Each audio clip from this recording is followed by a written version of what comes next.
Thank you very much, Ian. I always say Ian is like 10 people in one. It's a bundle of 10 people. Great. Good afternoon. Are you having fun? Are you learning? Awesome. I think we've had three really good presentations this afternoon. Really, really knowledgeable people. Prof, thank you for telling us to ride the big wave. I think that's a messaging that we should all get out of here with. We need to choose our waves and choose the big one. Yeah? However risky it may be. Okay, so I have a very interesting panel here today. Catherine, this is the first time we're sharing a stage since you went to Microsoft. And I'm glad it's not a manual. Okay. Awesome. So we'll be looking at digital transformation from a very strategic point of view, and ask some of the interesting questions, some of the hard questions, because I was telling the team here, digital transformation is like teenage sex. Everybody thinks everybody is doing it. Everybody thinks the other one knows how to do it. But really, we are not very sure, actually, that everybody is doing it. So today I have a very interesting panel where we want to try and unpack this and see if we can get some lessons and insights out of this team. So I will start by giving my team a few minutes to introduce themselves, and then we can get along. So let's start from the other end with Alan. Thank you very much, Harry. My name is Alan Kipsang. I'm the Enterprise Solutions Lead at Safaricom.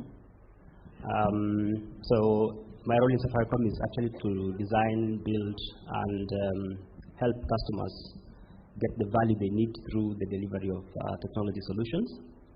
Being part of the digital transformation journey, and I'm happy to be part of the panel today. I think we'll be giving some of the examples on how exactly that happens and what it means to the customer in delivering value. Thank you.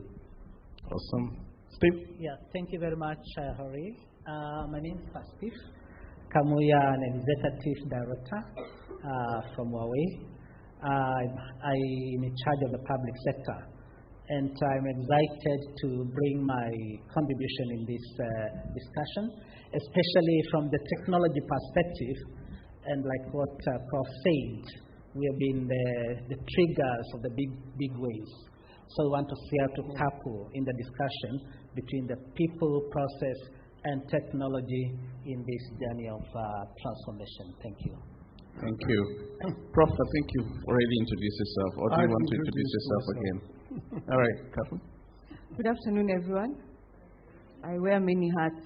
I lead the Africa Development Center, Microsoft, and it would be totally remiss of me not to give a shout out to Microsoft folks in the house. I see you guys. Thank you. I'll send you an invoice for that.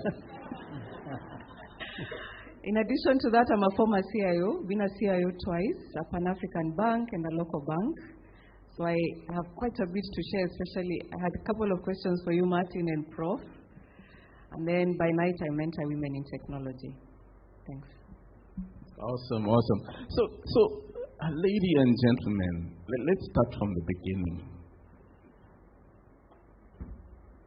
What does digital transformation really mean, especially to leaders and technology leaders? What does it really mean? I could start. Yeah, I could start. I think for me it means survival. Period. Survival. And I was just chatting with Rosemary here, and I was reflecting on, as a country and as a continent, we missed the Industrial Revolution. Because we didn't make cars, we didn't make planes. If you look at the progress made in the developed worlds. So for us, it is key for our survival to tap into all the good things, the waves that we talked about, much as digital transformation. So for me, I see it as survival. Survival from skilling, infrastructure, policy, and relevance. That's how I see it. Okay. Yeah. Ari, I would say, of course, digital transformation puts technology at the core of a business. I think somebody once said there is no more business. Every business is an IT business today. Whether we want to know it or not, it is so part of it, and it's comprehensive. I think the previous speakers aptly, Martin and so also illustrated that by saying it touches your supply chain, it touches your customer experience, it touches every aspect of your business. It's a holistic process. It's not just a little bit of technology here, a little bit of technology there. I think that is, for me, the important thing. It becomes the core of your business, the way that you do business. It changes your business model. It changes the way you do it. I see it as coupling, again, like the technology part to make processes more easy in organizations. And on the other side, we need to bring in the aspect of the digital skill to enable the people to be empowered.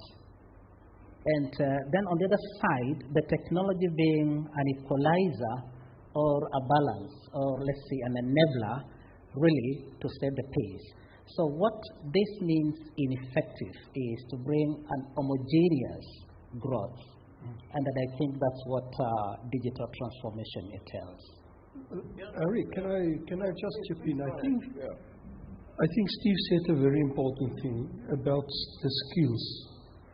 If I look at my own country, we are lacking some of the skills. And you've heard that there's a shortage of developers. We just talked about that. Yeah, thanks to Catherine. And I'll comment on that.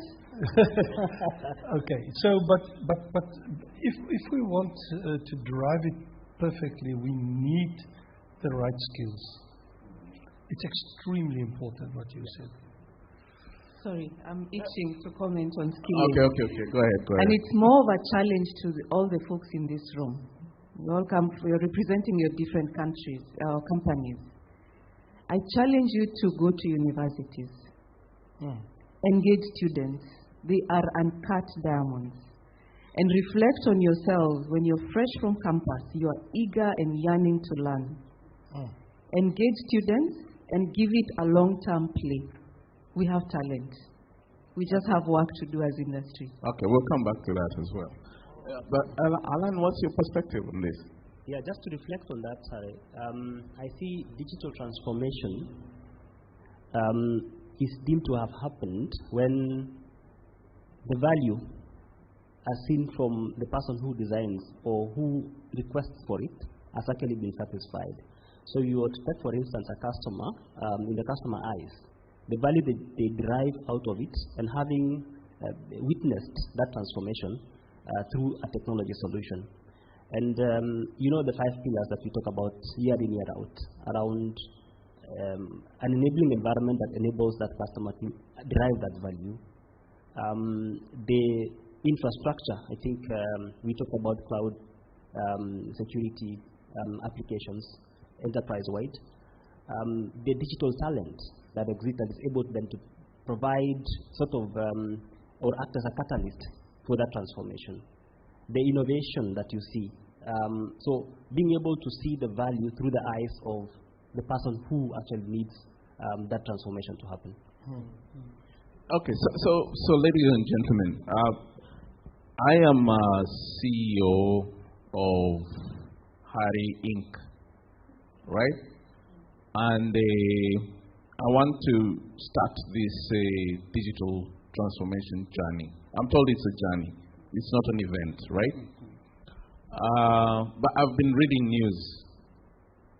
And I've also watched Professor Furi put a slide that says 79%. Is it 79%? 70%. 70% of digital transformation projects fail. Where do I begin?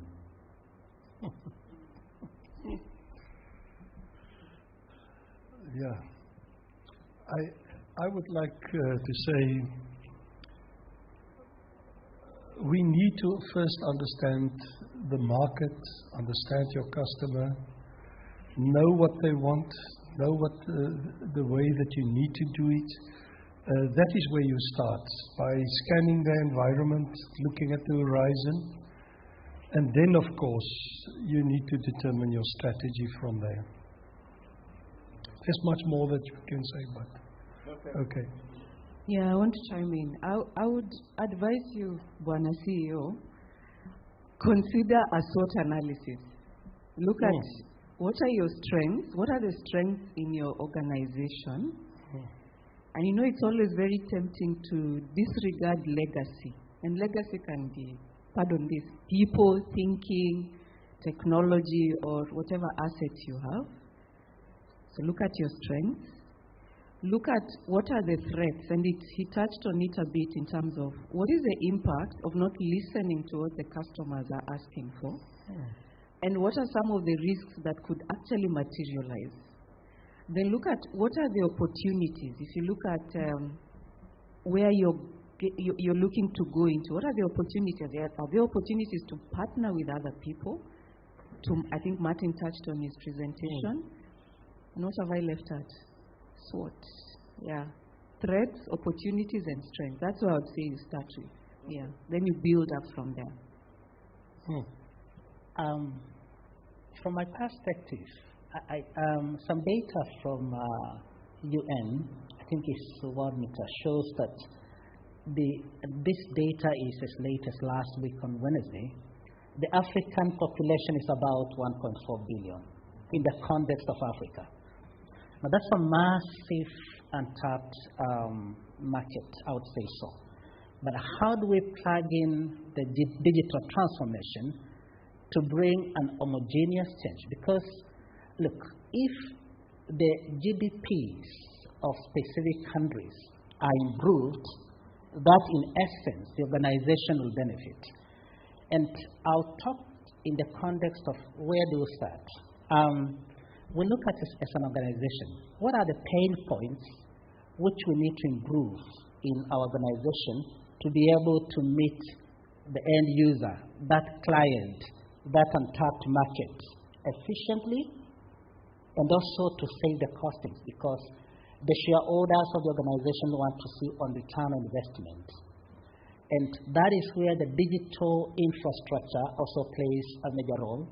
We look at what are these new emerging technologies which can accelerate the digital transformation.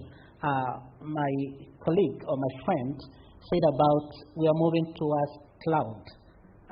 Of course, we are cognizant that because of the data protection, the on-premise will still remain, but a lot of processes will be being handled by cloud. So I think the technology perspective is how to plug into these emerging technologies to simplify our processes and make the end user delivery service more effective. Alan, where do we begin? Where do I start? Well, first I think I'll agree on an assessment of what really happened or what has happened. A failure does not really mean that you stop there. I think we talk about learning and experimenting, failing first, and being able to make a shift to be able to overcome the challenge that you are in. I would say transformation is a process, which means that it has a start. It may not end now, but it's a continuous process, and through learning you should be able to then shift and improve on it. Many a times, of course, there would be influencers along the way. Think of refactoring that application, and you find a difficulty or a blocker along the way. What do we do? Of course, there are so many ways of looking at it and evaluating, but it doesn't mean that we probably need to stop and say it did not work. So reevaluating and taking a course correction to be able to move forward will be probably my recommendation on how we look at it. Regulatory environment will change. Data governance and how we manage data. Security threats will come in, which probably may not have been in the first,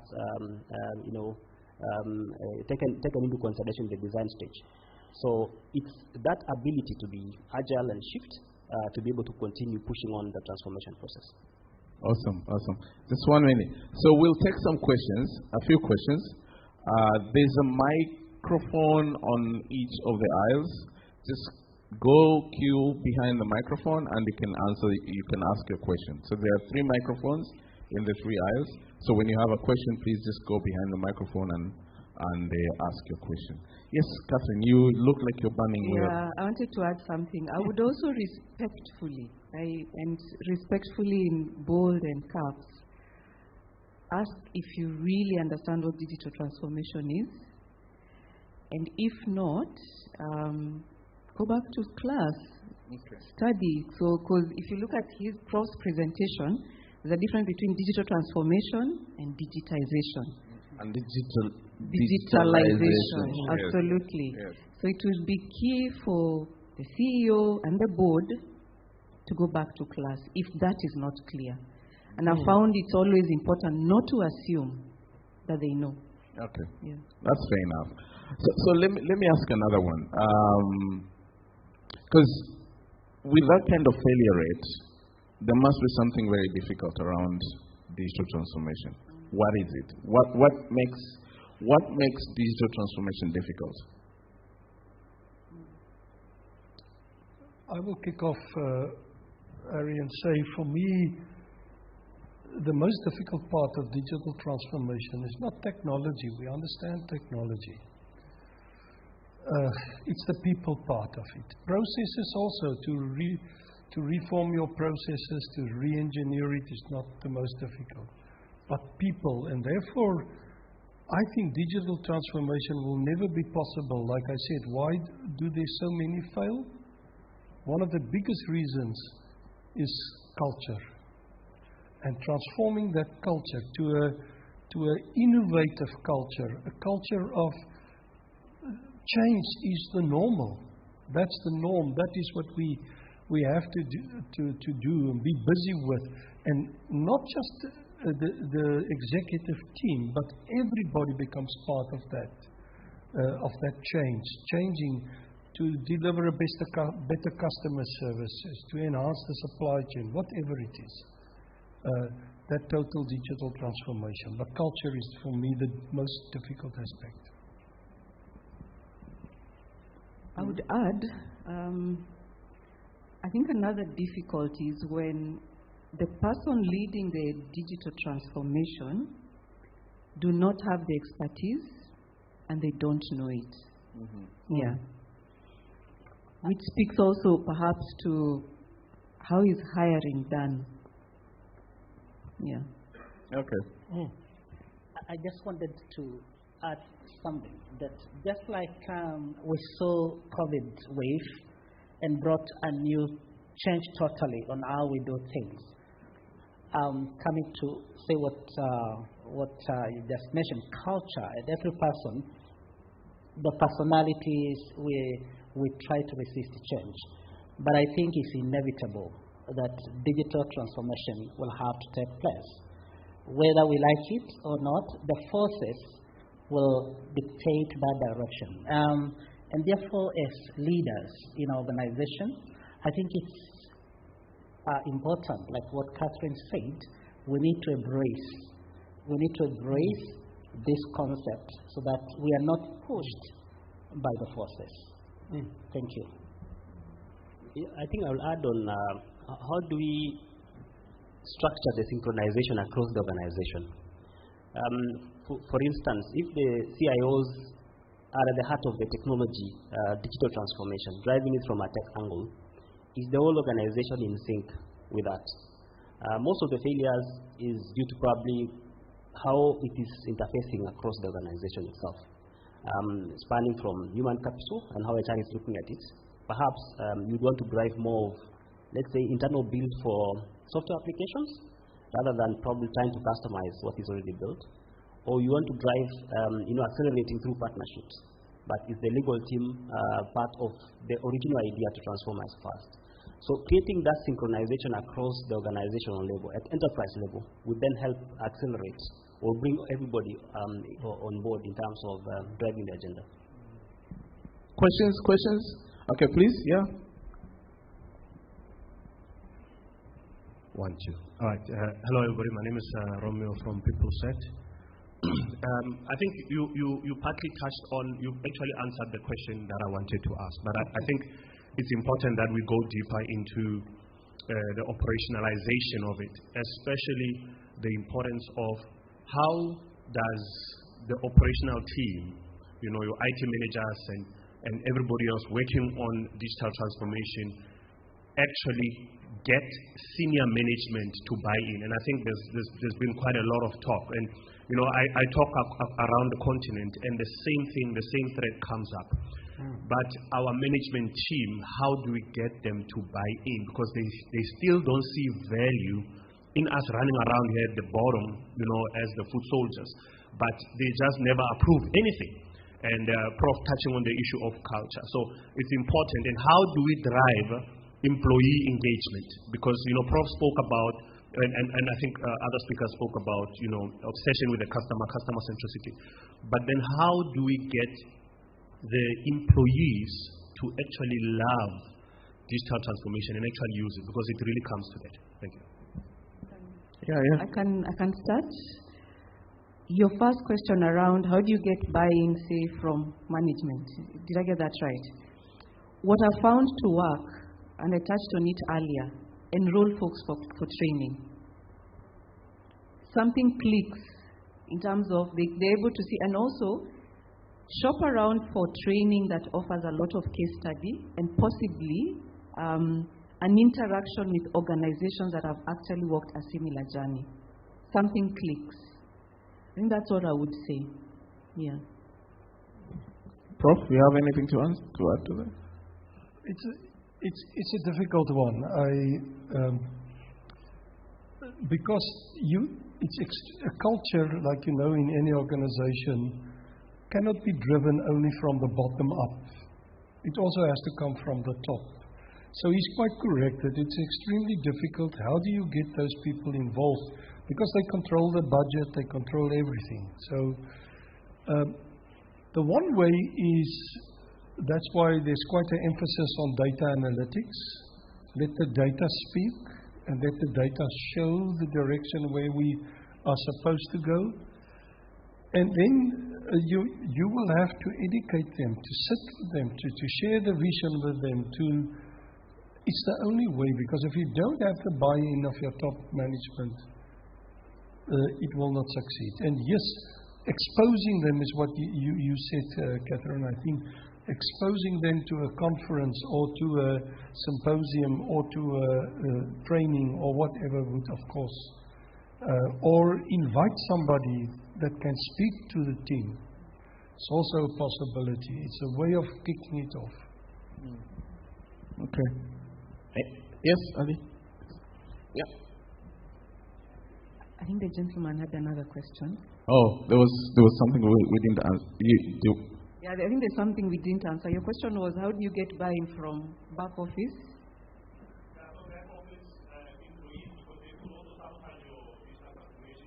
That's true. Absolutely. Yeah, I could touch on it a bit. Yeah. It's always a struggle. Do you start with the customer experience or do you start with productivity?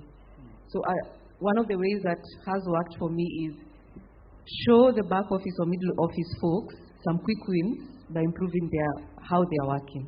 Yeah. Efficiency. Yeah. Yes, Ali? You can introduce yourself. My name is Ali Hussein.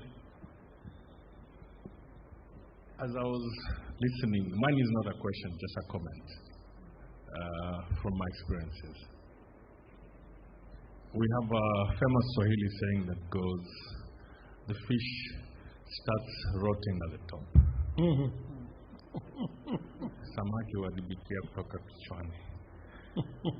The problem usually is not management.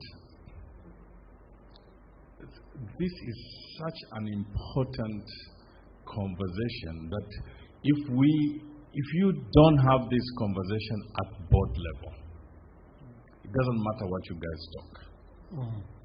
Absolutely doesn't matter. But then the problem, and this is the challenge that I keep on telling IT leaders, stop talking jargon to board members. Stop. Just come to their levels. Talk to them about what is important for the business. When you start talking about the VMware and CGI, Vaporware and whatever, they just doze off. I'm serious. They completely doze off. And when they doze off, what happens? Budgets are not allocated. And when budgets are not allocated, we can talk here until kingdom come. There will be no digital transformation. So I think, Harry, one of the key things I would request humbly is we need to start sort of a mentoring program, how to engage with boards. This is the most critical conversation to have, because I sit and listen to IT guys at board levels, and I'm like, boss, go slowly. You're talking to guys here who even sending an email sometimes is a problem. So we need to address this from a business perspective more than from a technology perspective. Thank you. Thank you. I think that's a fair point. And we've had these discussions in a lot of forums where we talk about looking at, speaking to the board or speaking to the key people using their own language. If you're talking to the CFO, you need to use their language. If you're speaking to the CMO, you need to use their language. And the board is the same. Yeah, Catherine? And also a challenge perhaps to DX5, and Ali, you do make a good point. Okay, you're not supposed to challenge DX5. No. Okay, that's good. I know you have growth mindset, so you're always open to, so food for thought about what I'm about to say. In addition to what Ali has just contributed, I think there is opportunity. What if in this room we had board members who sit in tech committees consuming this content? Imagine that. Agreed. Okay, we'll take that challenge. We pick and choose. There's another question there.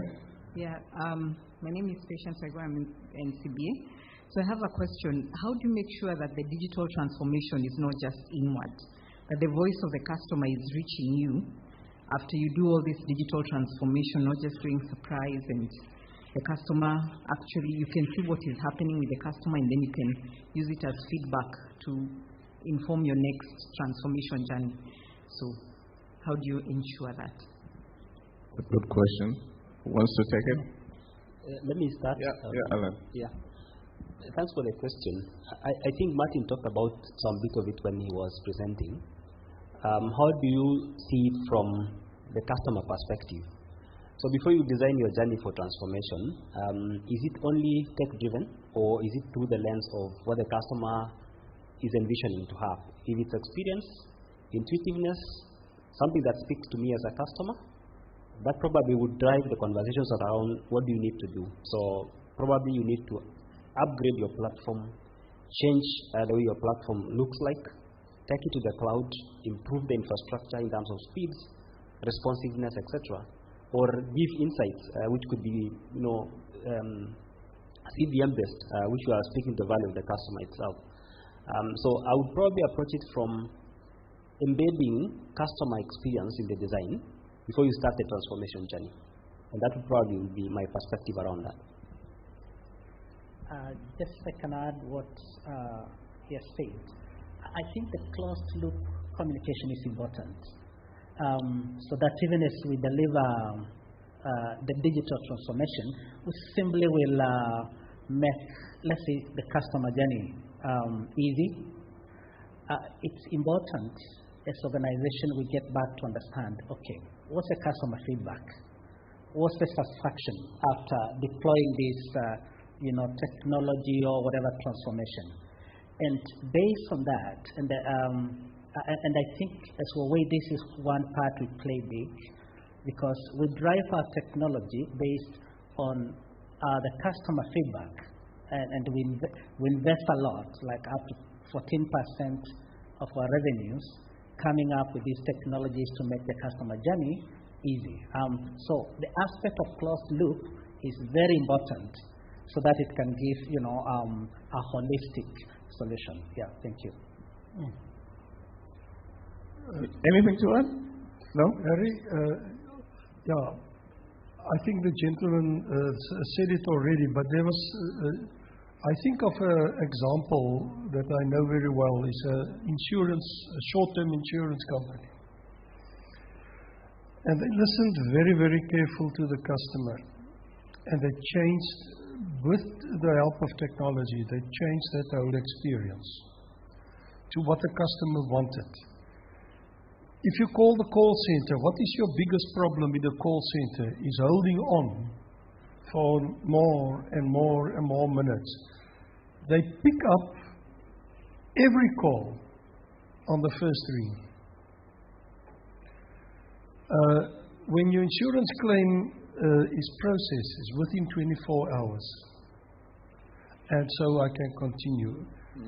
They listened and they changed it. The whole experience, it's this outstanding experience. Awesome. Okay, I want to bring this discussion to a halt, but before I do that, I want to ask a silly question. Is digital transformation really about technology? About technology. Say again, about technology. Is it about technology?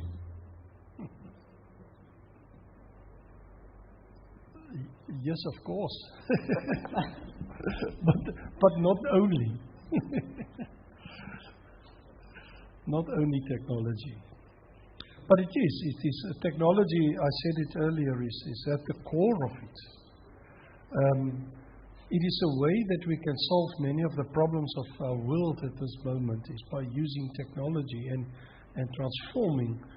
But like you said earlier, it's also about processes, it's also about especially people. Yeah. And whether it's a CEO or whether it's just somebody in the back office, it's all of them.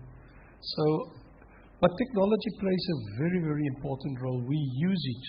That's for me today. If you're a bank and you don't have technology, it's impossible. All companies are technology companies today.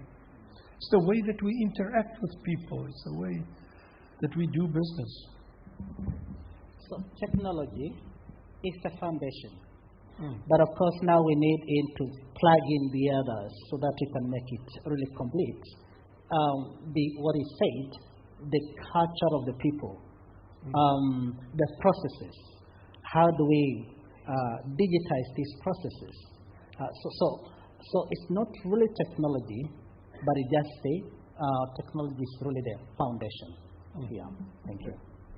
I will agree, Harry. I think we started by saying technology is just at the core. So it's a foundational enabler.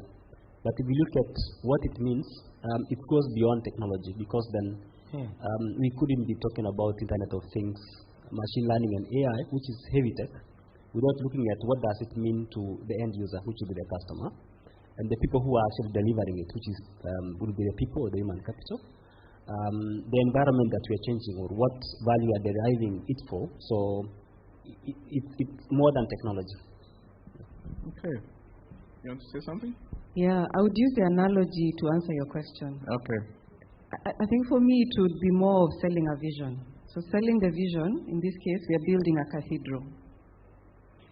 And it's explaining there are people who will cut the stones, carve the doors, and all good things that build up the cathedral. Tech being one of them. So that's it's about the messaging and just showing How does all this come together? The orchestra. Yes. Okay.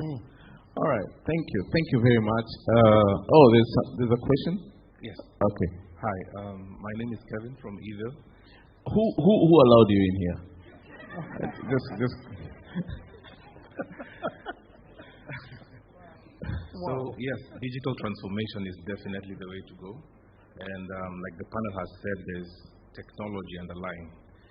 And most of the organizations and people here are actually lined up to collect POs, right? So, from the customer perspective, how do you ensure that, or how can organizations adopt this technology without breaking the bank? Yeah. Good question. Or should we take all of them then respond to them? Okay, go ahead. Yeah, so I just wanted to make a comment on the... Who are you? My name is Colin Souko, NCBA. Yeah, I just wanted to make a comment on that question about the one you just asked about digital transformation when it's about technology. I think it goes beyond technology, because technology is just an enabler. Because if you're talking about an organization, what is an organization? It's not the desk, the furniture and stuff, the hardware, software. There is a human face behind it that either buys the technology or has a problem to be solved, or is going to consume, or is going to make the decision on which technology to use. So in the digital transformation journey, I think the critical component is the people. Then the people now will catalyze or use technology as an enabler to solve a particular problem. And then what system do you then use in this journey? So if I'm going to use, you take an example of a car, it has wheels, it has all these things, I can drive it, but what technology enables me to keep on the same line if I need more power, low power? So it's all the three components. So people becomes the critical or the key pillar, the systems you have in place, and then the processes you put in place to solve a problem. Thanks. Awesome. Thank you. Thank you for that addition. So there's a question. Okay, so now everybody wants to ask a question. Okay, that's fine. Just go behind the microphones and we'll take all the questions. So go ahead. Hi, my name is Francis, you can go to the other one. Yeah. My name is Caroline Muberi, and I'm a product marketing manager from Color. So I think it's really nice that you're talking about all the strategy bit, but as most of these companies, you're going to scale into new markets. So have you thought about new internet users? How are you going to serve them? Yeah. So that's my question, because I'm really passionate about that group. Okay. Should we take two more? Would you be able to remember them? You have to repeat them. Oh, man, no. I can't remember. Okay, so new users. The other one was about not breaking the bank. Okay, Francis. All right, thanks, Harry. Francis Mwangi from Platcorp Holdings. I want to go back to the issue that Ali raised earlier about board members. And it's true, yes, that we need to learn how to speak their language. But sometimes I feel like we let them off too easy. Yeah? So is it time that we got people on the board who actually understand tech? Disrupt the board. Yes. Hashtag. Thank you. Disrupt the board. Yes. Yeah, thank you, Adi. My name is Gilbert Mutai from Khan General. My question is about this is what documenting the roadmap of digital transformation. And where do you place this? Is it in the IT strategy or you have a different document? And in the process, how do you track to make sure that you don't get lost and make sure that the changes coming in business, you're able to adopt based on your original plan of, the roadmap? Okay, where does the digital transformation roadmap domicile? Okay, so we have three questions actually. Breaking the bank. Catherine will repeat them. Yeah. I think let me repeat the ones that I want to comment. Francis, I love your comment on disrupting the board. And it's also a challenge to CIOs and former CIOs. Are we getting trained so that we are board ready? food for thought. There's one I want to, the last question. Where is the, I think the question, how I understood it, where is the digital transformation paper or strategy tracked? Or where is it presented? I've seen two models. One, tracked by the strategy office. Another one I've seen, tracked by the board tech committee. Yeah. And all these, again, thoroughly aligned to the organizational strategy. Yeah. Okay. I'll also comment on the board issue. I think for too long we've selected people on the board because of their stature, because of their importance, because of their influence, because of what they can mean. And yes, it may be important, but rather today, and what I've seen on the boards that I serve on, we were elected specifically because of our skills. Mine because of IT. And I also head up the IT committee in both boards that I serve. And the same with the other portfolios like the audit and risk and all of those. And I think that is what this gentleman was correct in to say. We have to challenge it. We have to get the right skills on our board. Otherwise, we won't make it. Okay, just 1 minute. We take the other questions and you can chime in. I just want to add one more on where does this strategy, the digital transformation.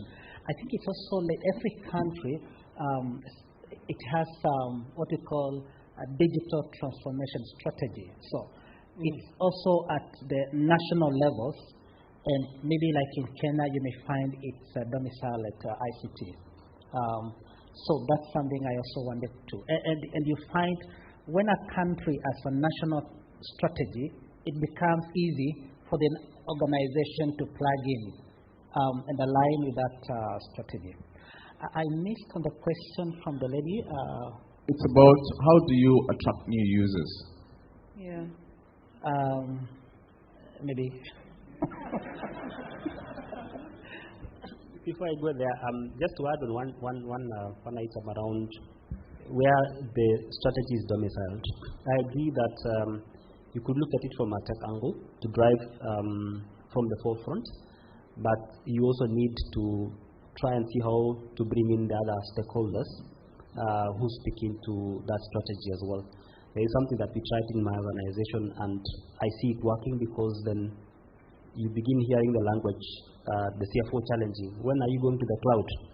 And cloud was a concept that was not understood maybe 2-3 years ago, which means that people are beginning to then appreciate and accept the transformation itself being driven. Remind me of the question for... How do we attract new users into all this digital transformation process and journey? And the other one was, how do we deploy or implement digital transformation initiatives without breaking the bank? Oh yes. So for tracking, there is one item that I picked in the presentation earlier, and I will probably amplify it here on continuous assessment. How do you as an organization measure your digital maturity index and relate it to probably the trends? At what stage would you say that you have fully transformed, or you have new things that are coming in that probably you need to work on? So continuous assessment will be one thing that will help you have a tracker to be able to assess where you are. I like the presentation around, cloud first, cloud chaos, and then moving on. So you're able to assess and say, I was at this stage, let's say a year ago, by making a decision to fully transform my infrastructure, for instance, or we did not have digital talent, and we've now gone, to probably build a pipeline for growing this digital talent, because then you need people. So how do you measure yourself? What is your digital maturity assessment looking like? It will help you track your progress. Mm-hmm. Yeah. Yeah, I want to touch on the one for not breaking the bank. I think to begin with, you have to be realistic and understand what is the financial position of the organization you work for. very similar to even at a personal level, how do you spend your money? You have wishes, you have needs and wants. So yes, is a key objective to move. So do you get the Mercedes or do you get the Toyota? So I guess my short answer is, what is the objective? What is your affordability? Ali, you still want to? Oh my holy God. We need to end this panel. Okay. So, Ali and Phyllis. So I just want to sort of make a rejoinder about replacing board members. Endelea tu dream. Let me tell you something, guys. Let us be honest about some of these things. These are owners of capital. If you want to replace a board member, own the company first. So let's discuss about dual transformation. Let us discuss about how we change the thought process of board members, while at the same time as boards are being replaced, we are planting the seeds with other board members and owners of capital that, guys, you need to start thinking about guys who are mindful about transformation. Mm-hmm. Because this is not something that can happen overnight. In one company that I sit on the board, it's taken us 5 years. Hammering the same conversations every day, day in, day out. And by the way, sometimes it's also not just about the budgets. Some of these companies have a lot of money. It's about the culture. It's about understanding what the return on investment is towards that dual transformation. I think it's very, very critical for us to appreciate that as much as we want to transform companies overnight, it's a process. Thank you, Ali. Thank you. Vitu go ground, eh? Okay. Phyllis. Yeah, so this will be easy because Ali stole one of the ones I wanted to address. So, I maybe... who are you? Phyllis Bigwi, Microsoft Country Manager. So, I want to first support something he said with regards to can we actually challenge the board. I don't think we're there yet. And we're not there yet because right now we're having a conversation about digital transformation where we still have to actually ask the question, do we understand what digital transformation is when we look at our organization? Catherine brought a very valid point of actually doing a sort of SWOT. Now, when we look at just that basic term, that sits within, in most organizations, the strategy. Right now, we're talking about digital transformation as something IT does until we become a core part of the business, where they're not actually separate. We're driving the business strategy, and it is digital transformation because of where we're trying to go. This conversation will always be at the edge, and so your board members won't understand it. So for me, that's one way to look at it. I also did want to address the gentleman who said, how do I not break the bank? One, I agree with starting based on what you can afford, so measure your wallet. But also, part of the problem we have is back to that strategy. It is disjointed. We're not actually talking as one in any of these organizations, so everyone is buying from their position what they understand. If we actually do have one strategy, and we've been able to go through all the steps that we were told by the panelists we should go through, then one of the things we should be able to see in the organization is we stop having point solutions. Because part of the challenge is you're having a conversation with me and you're having a conversation with someone else, buying solutions that do the same thing. So in some ways, we're actually wasting money. Thank you. Thank you. Okay, so yeah. You want to clap for Phyllis? Go ahead. So I'm going to end this. So I will give my panelists, a tweet size closing remark. Tweet size. Like how many characters? Okay, please. My parting shot would be digital transformation works. Experiment it. If you can buy it, build it. I like that. Yeah.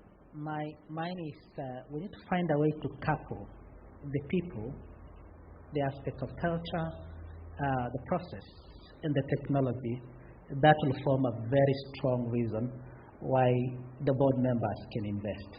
Thank you. Mine, Harry, is simple. Just do it. Get your surfboard, double it, go for it.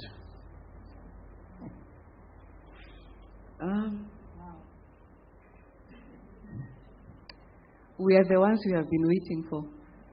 Let's do it. I like that. So thank you guys. Thank you. Please, a round of applause to my panelists.